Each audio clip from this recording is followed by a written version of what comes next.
I started to get gray hair when I was only 16 years old, so I have a very long experience with coloring my hair. At times the hair would get dry and brittle because of all the processing, and I know this is an issue for many people who color their hair. Today I want to talk about how to keep your dyed hair healthy and color fresh longer. My name is Alla Shapira. I am a spa owner of 3 Woodhouse Day Spas in New Jersey. Welcome to my Spa Runner channel, where I keep you updated on skincare, wellness, health, and beauty. If you are new here or didn't subscribe yet, please do it now. It will be very helpful for growth on my channel. So let's go. I want to start from the history of dyeing hair. When and where it started? 1500 BC. Given how accomplished the Egyptians were as a civilization, it should be really a surprise to all of us that they too dabbed in hair dye. They would use henna to camouflage gray hair. Years later, the Greek Romans used plant extracts to color their strands. They also created a permanent black hair dye. However, when they discovered it was too toxic to use, they switched to a formula made with leeches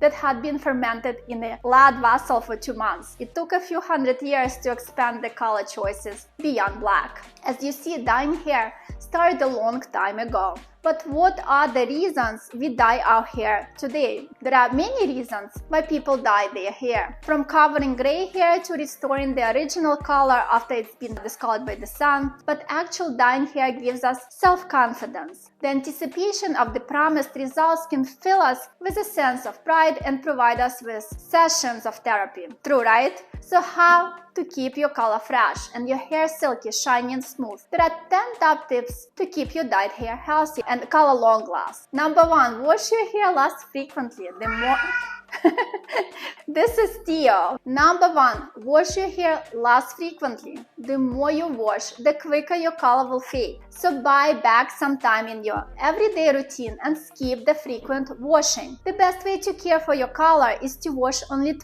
or 3 times a week. Then soak up oil from those roots with dry shampoo when needed. I run, so washing my hair is a few times a week is really not an option. For me, I skip a shampoo and only use the conditioner on daily basis. Number 2, avoid taking hot showers. Number 3, use a water filter in your shower. It can help filter out color-draining chemicals like chlorine and heavy metals. Number 4, pick the right shampoo. There is a reason why color protective shampoo was invented. While some regular shampoo can wash away your color and accelerate color fade, other shampoos actually work to protect your color, helping to keep your pastel, vivid, or metallic shade looking beautiful and vibrant. Whatever you do, choose a low sulfate shampoo, as it will help to wash out less color from your hair. Actual sulfate free is what I use. I recently started using these shampoo and conditioner here. You can purchase them on Amazon. I actually purchased this in a much bigger size because this goes really fast and I really like them. They keep my color lasting longer and the hair silky and smooth and they smell great. Number 5, condition. When we color our hair, it becomes more fragile. This helps the color make an exit and therefore that's when fading occurs. So allow the oils, butters, conditioning, polymers, and other hydrating elements that often go into a great conditioner to help form a protective barrier and help prevent your color making a bid for freedom. Number 6, use heat protection. They work. In particular, the ingredients in heat protecting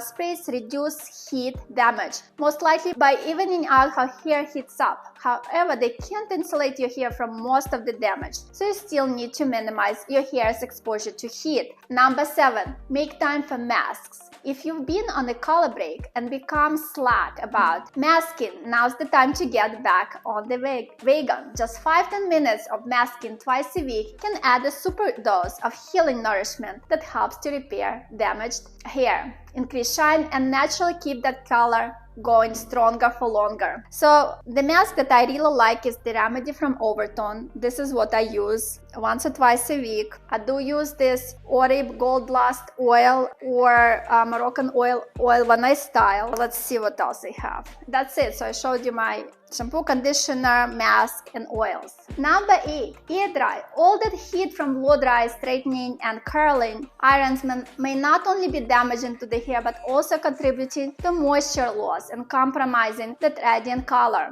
Maximize frequency of air drying over using hair dryer, and use special oils to damp hair to nourish and add shine, all while helping to save your color from the perils of the hair dryer. Number 9. Eat right. Condition like beauty starts from within, so feed your hair from the inside out. A diet rich in oily fish such as salmon and mackerel will nourish your hair with omega-3 fatty acids, making it shiny and strong. If you do not eat fish, you need to eat walnuts and chia seeds, hemp seeds.